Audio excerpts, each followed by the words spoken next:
Hello, and welcome back to the Burnt Pancakes podcast. I am your host, Katie Fensky, and I am reminding moms that everyone burns their first pancake. Today, I have a very special episode for you. Yesterday, my oldest son turned 10, the big 1-0 double digits. Um, I've been a mom for an entire decade. And so I thought this would be a really important time to do a solo podcast, kind of about my reflections on being a mom for 10 years. I have been having so many incredible guests on lately that I haven't had much of a chance to just come on and talk one on one with you. But that's what we're doing today. I am sharing kind of a list of 10 things I have learned from being a mom for the last 10 years. So, big deal, big 1-0. First thing that I've learned from my decade-long stint as being a mom is that in motherhood, you need a tribe, but you have to go out and find that tribe.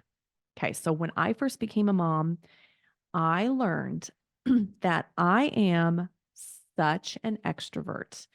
I was always kind of shy growing up, so I thought, okay, I'm an introvert. I don't like talking to people. But motherhood felt so lonely at first. I remember those first few months being on maternity leave, feeling so lonely with this little baby at home. Yes, there's someone in my house, but I was like craving friendship, craving adult time. And at the time, we were living in Los Angeles. So I was like an hour and a half away from pretty much anyone I knew. My mom was in Orange County, so like an hour and a half away, my best friend. Um, my coworkers, I actually had a job where I commuted about an hour. So it just felt so isolating. And it wasn't until, so I was out for a walk one day, just like, I just have to get out of the house. I finally got to the point where I could like go for walks and not worry about my baby crying and other people hearing it. Very weird. Um, but I remember a mom came up to me. She was having like a little party in her front yard. There was a bounce house and all the neighbors were hanging out. And I just remember looking over like, oh my God, like I need people to talk to. She came up to me and she's like, "Oh my gosh, do you live around here?" She's like, I think she was the president or vice president of, it was called Moms Club. So moms offering moms support. And like the local chapter where moms would just get together for like little play dates and meetups to support each other. And she's like, "Hey, you should look it up and join because it's in this area." And I remember being absolutely freaked out, but also feeling like, oh my God, I need this so much. So I did sign up. I went to, I think the first one was like coffee chat, where one mom would just host like all the moms who could make it, who had little kid, like little babies, not toddlers yet. So the babies just like laid on blankets or crawled around. And the moms had an hour and a half to like have coffee and chat. The first one I went to, I was absolutely terrified, but I left feeling like, whoa, I need people. I need other moms to talk to. So over the years, I have gotten better at. So when we moved to Orange County, my best friend was nearby and she helped me join her mom's group and just trying out. I can't remember the name of this, but the thing where you go to where it's at the park and the moms all work out and stroller strides. I think that's what it was. So finding moms that could be part of your group, you basically have to knock down doors to find your tribe. But a tribe is so important in motherhood that it's worth putting yourself out there, like being nervous, being vulnerable, maybe showing up to somewhere and going, "This is not my place, but at least I tried it." I had a few of those where I was like, "Oh, this will be fun." And then I'm like, "I don't fit in here. This does not feel right." But in motherhood, it is important to find your group, even if it takes forever to find it. Finding it is going to save you. Okay, next thing that I've learned from being a mom is that you have to be careful what you name your children. This is a tip that my friend Megan shared with me, and I did not listen to her at all. So, backstory on my kids' names. My oldest son is named Ronin. His name, we just thought it was so cool because it referred to this masterless samurai, this warrior, independent. And when you're like pregnant with a little baby, you're not thinking of my son is going to be this strong-willed, independent little child, little toddler who is just going to take off running at the park and not turn around and look at you. You're thinking, oh, I'm going to have this very strong, independent man. Okay, so we named him Ronin, and the name fits him to a T. He's not a typical firstborn. He's not like a rule follow. I see a lot of firstborns like rule followers. He is not that at all. He's like crazy. Crazy is how I describe him.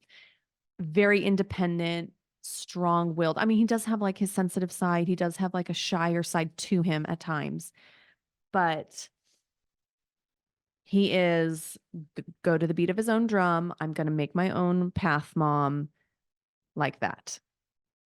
Okay. So then we name our second son Jett. It's Jett. It has absolutely no meaning. We just said, oh, that's a cool sounding name. It goes well with our last name. It's short. It sounds well with Ronin. Like it just sounds cool. That is my middle son. He is very go with the flow, like easygoing. I mean, he does have a bit of a temper at times, but like pretty chill. He's like a chill kid. Then we had our third. And at that point, I was like tapped out on boy names. We didn't find out we were having a boy, but I kind of knew we were. And I just thought like, okay, if we have a boy, just give me some names. I really don't care anymore. So someone mentioned Maverick, and we're like, ooh, that's like a very strong name. It sounds good with our other two. So like Ronin and Jett and Maverick, it kind of flows. We love Top Gun, of course. I didn't really think about the meaning. I just thought, ooh, you're cool Tom Cruise. Like if you turn out to be that, awesome. Well, Maverick means independent-minded person. And if you can picture a 4-year-old who is independent-minded and does not want to do what you tell him, that is our Maverick. So it's very interesting that Ronin and Maverick have kind of similar meanings to their names, and they are very similar children. They push my buttons. They are a lot. And I sometimes wonder, did we do this to ourselves? Did we create these children because of their names? My friend Megan swears by it. And now I probably would say she is accurate. She is correct. So if you're thinking about baby names right now, take some advice from this mom of 10 years. Name your child obedient. Name your child goes with flow. Name them gentle, kind. Maybe stay clear of strong-willed, independent names is my piece of advice. I do think these boys are going to turn out to be amazing men one day, and these qualities are going to do so well for them. But it is a lot as a mom to be raising these very strong-willed, independent boys. Okay, number 3. If you have little kids, I don't want you to take this the wrong way. Number 3 is you will actually sleep again. Now, I'm saying that because the last 2 years, the last year, so my youngest is 4.5. So I'd say the last year. So what is that? 9 years of being a mom, I have not felt rested. Now that I have a 4-year-old, my youngest is 4, I actually get to sleep again. On weekends, we let our kids watch TV in the mornings if we're not off to sports. But they're old enough now where Ronan can turn on the TV. They can watch their show. Jake and I get to sleeping into like 7:30. But I remember those early days from 0 to 3. My kids were terrible sleepers, in the sense of they were normal sleepers, but getting up at like 5:15, 5:30 is exhausting. And they were early risers. They didn't start sleeping in until I would say sleeping into like 7. Like I'd have to wake them up to get them to preschool or something. I would say 3, age 3. And that's always the time where when Ronan was 3, we had another baby. So then there goes your sleep.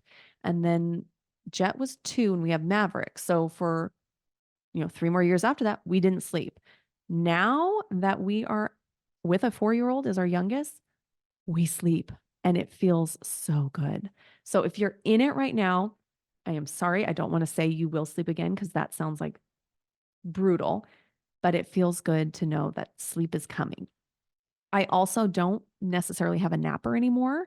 Um, I 100% loved nap time. When my boys would nap, it was that one time a day where you're like, one, I need to get a million things done, or I need to take a nap myself. But it was just that peaceful, like hour and a half in the afternoon. But it was also stressful to like plan your day around this nap. My boys are like such car sleepers. If we were in the car, even 2 hours before nap time, my boys would fall asleep for 5 minutes and then nap would not happen.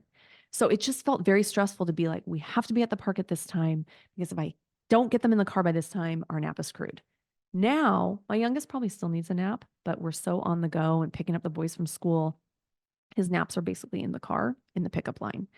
But it feels so freeing to be done with naps. Like this summer, I'm like, we're going to go to the beach and we're not going to have to leave by 12 o'clock so that I can get one down for a nap while the other ones I'm cleaning off. Like, we're just going to go to the beach and stay there until we want to leave.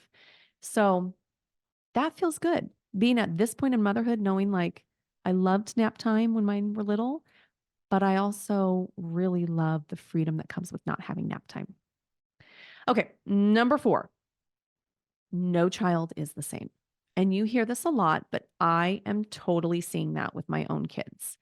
I see that clearly their names have determined what they were going to be like. But when Ronan started preschool, I remember for like weeks ahead of time, I was prepping him. Okay, for 3 hours, you're going to go to preschool and mommy's not going to be there. I was so worried that he would like cry on the first day and it would be so hard for him. I sent him to preschool. He waved goodbye to me. And I was like, oh, well, that didn't go so bad.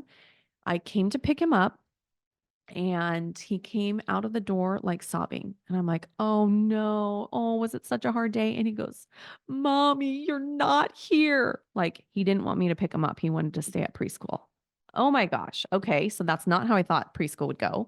So then fast forward to when Jet started preschool, we had been taking Ronan oh gosh, since he was born. So for 2 years, 3 years, we were taking Ronan to preschool. Jet got to see the preschool. He was inside. He's met the teachers. Okay, this isn't going to be so bad. His first day, no joke, the teachers had to rip him off my body because he was clinging onto it like a starfish just suctioned onto me. They pulled him off. He was sobbing. I had to like just walk to the car like, oh my God, my baby. It took him about a month to adjust to preschool. So that was really tough. And it made me realize, oh, wow, it is a lot easier having a kid who is independent and doesn't mind going to preschool. Um, but they're all different. Like none of my kids are the same. My first and third are very similar. Um, I say it all the time. So my middle Jet is very easygoing, kind of go with the flow for the most part, but like a little gentler. He's more like my cuddly, snuggly guy. But I almost wonder what he would be like if his older sibling, if he was the older sibling, and two, like if he had an older sister. Like I love the fact that Ronan brings out this like adventurous side in Jet or this like the craziness. Ronan is crazy. That's the only way to describe him. He's wild. And it brings that out of Jet that I don't think he would be as brave and as daring if he didn't have an older brother. But how crazy Ronan is, he's terrified of roller coasters. Whereas Jet is like, hey, I'm not tall enough. Well, I'm still going to sneak on and go. Like, I want to do these. So, gosh, these kids aren't the same.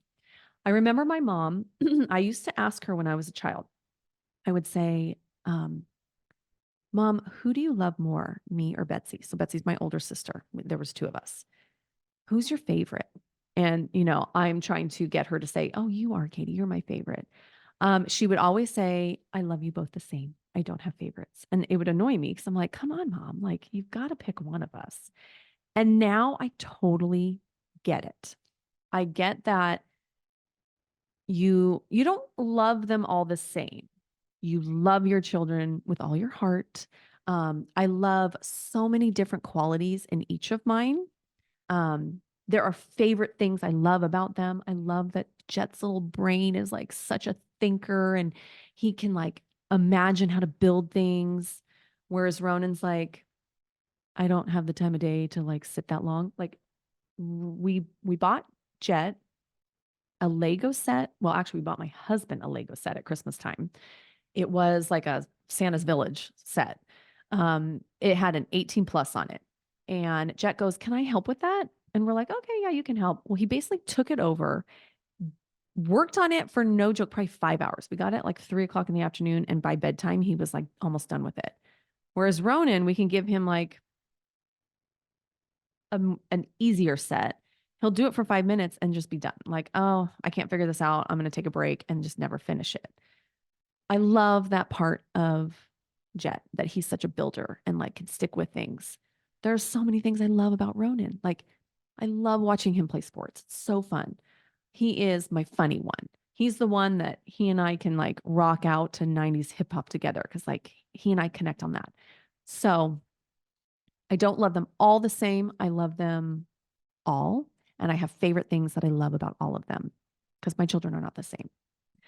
Okay, number 5. This one might be a little controversial, and I don't want to like ruffle feathers with this one. I want to explain this. Okay. I have been hearing a lot about default parenting.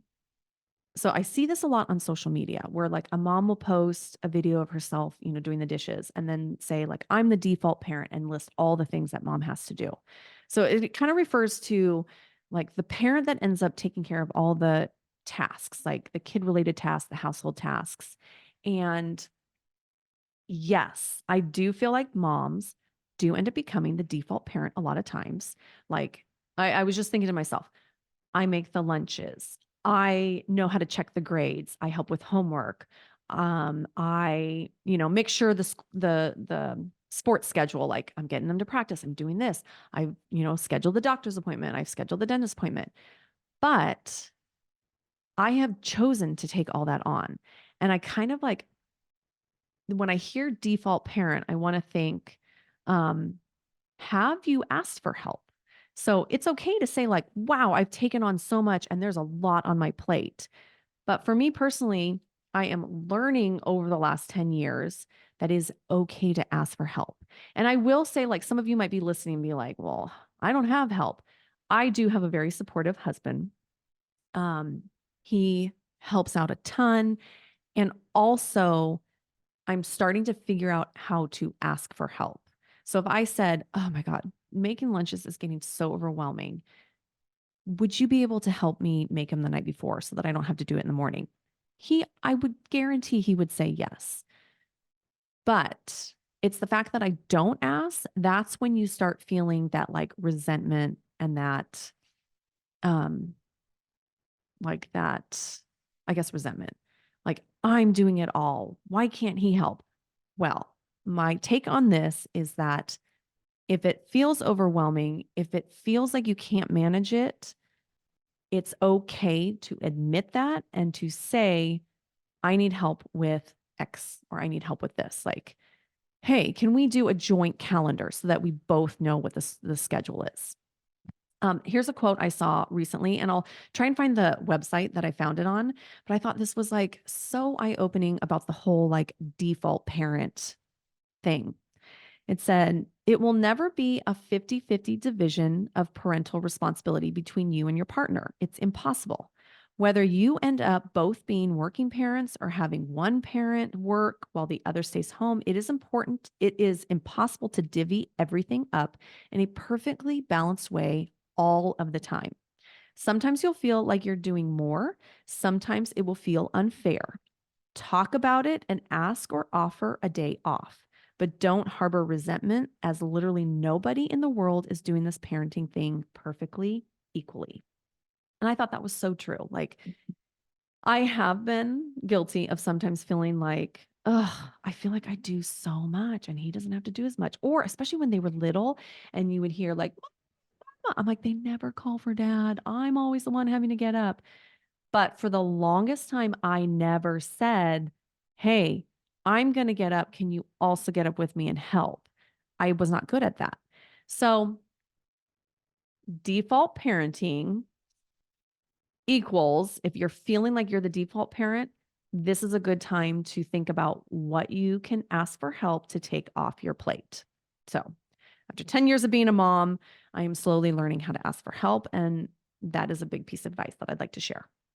Okay, number 6, um, mom gut is a real thing, and it's important to trust your instincts. So, as a new mom, it feels incredibly hard to trust your instincts when you're like, I've never done this before. I don't know what I'm doing. Um, but really, there is a lot to say about a mom's intuition and a mom's just know. So, my middle son, Jet, I think from like even before too, we started realizing like, hey, he's not speaking as much as he should. And like every time we'd see the doctor, he'd be like, hey, how many words is he saying? And I I got the impression that other people were concerned. And I was concerned. I was like, wow, he's not talking as much as Ronan did. And he's not meeting the milestones that the doctor says. And we actually did go have him evaluated when he was 2. We did do some speech therapy. But my mom gut kind of felt like, yes, he's not to par, but I don't think it is as serious of a problem than it needs to be, that I need to feel. So we did the little bit of speech therapy when he was 2. And it was really hard because it was literally 20 minutes on a Tuesday morning. So I had to bring Ronan with me. I had Jet. I was pregnant with Maverick. We had to go to the speech place that was at a hospital. So we had to park in the parking structure, get a ticket, go to this place. Um, I think the copay was like $35 every week that we went, which I'm so happy insurance covered some of it. But I just felt like, oh my gosh, 20 minutes and we're paying $35 every week. And we would meet with this lady, and it was basically just like playing games with him and just playing games. For the most part, it was we just need to get him talking. So don't like talk for him. And after a few months of doing that, which it was a lot of work to do, I started realizing, okay, so if I am having him talk more at home, I'm not like putting words in his mouth. I'm like waiting for him, like, okay, you want, what do you want to drink? And waiting for him to actually say like water or wawa and something other than just pointing. He started to improve. So I stopped doing the speech because it became a lot. I had Maverick and I could not bring a baby to that. When he did start public school, I requested a speech evaluation and he did qualify. So at 5 years old, yeah, he started at 5. He started doing speech and he's been in it for a year now. And I am seeing such an improvement. Had I absolutely freaked out back when he was 2 and like listened to what everyone else said, like, oh, he'll never speak. Oh, this is going to be so hard for him in school. I think it would have made things a little bit harder. My gut was saying, yes, he's not up to par, but you don't need to rush it.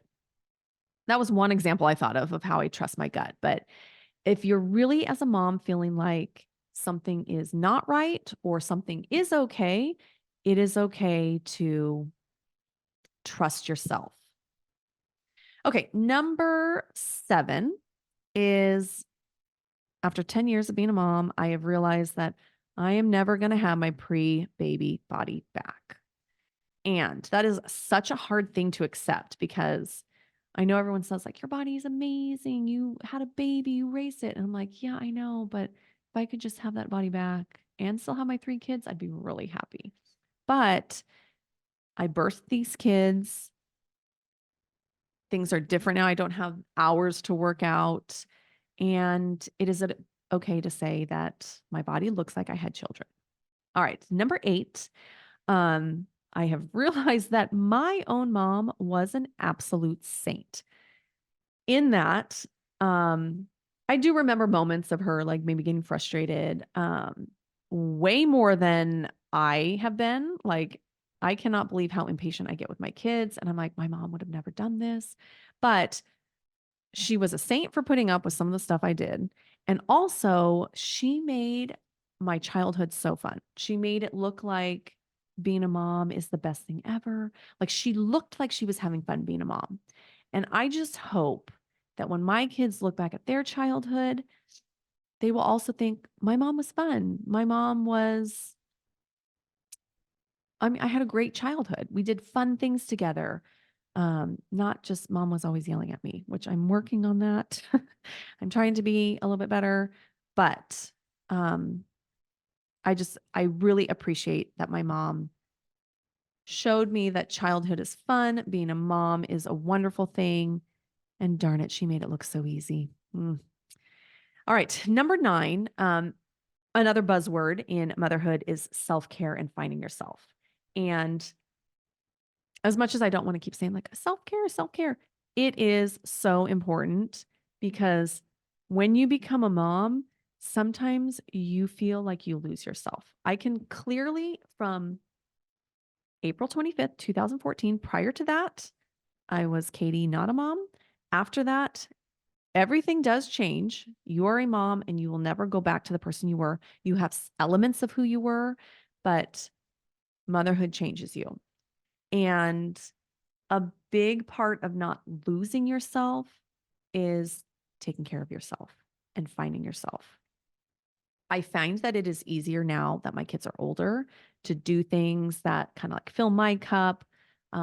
When you have little ones and they're literally attached to you, it's hard to feel like you're anyone but this like milkmaid. And that's for like the first, like 4 years. And then you have multiple kids and that just adds on it. So I would say when Maverick turned 3 was like a turning point for me. So that was I was a mom for 9 years at that point. I felt like I now can make time for myself. I now can do things that are helping me be me and take care of myself. So whatever it is, even if it's like 2 minutes, do something that makes you feel like a person again. All right. And number 10, of course, I have learned that everyone burns their first pancake. We are all making mistakes. We are all learning. We are figuring this thing out as we go. I will continue to make mistakes, of course, because my children are going to test every button that I have. But this is a marathon, not a sprint. I want to look at what I'm doing now, thinking I'm putting in all this work so that when my kids are older, I'll reap the results. You know, they're going to be these amazing men. I'm in it for the long haul. Something I tell all my potty training clients is potty training takes patience and like commitment and perseverance. You just got to keep going. You have to be patient with the process, commit to it. And I think I need to take that piece of advice just in motherhood in general. Everyone burns their first pancake, you guys. We are all making mistakes. So, in honor of the 10 years that I have been a mom, I hope some of those insights resonate with some of you. I hope that you can find some wisdom from them. I mean, I'm still learning as I go. I've still got many years ahead of me, but these 10 years have been some of the hardest and absolute best years of my life. So, let's wish Ronin a happy 10th birthday. And to all the moms out there, you are doing amazing. You are incredible. You are exactly who your kids need. And I hope you enjoyed this episode. So until next week's conversation, we'll be back with another interview podcast. I want to remind you that everyone burns their first pancake, so just keep flipping.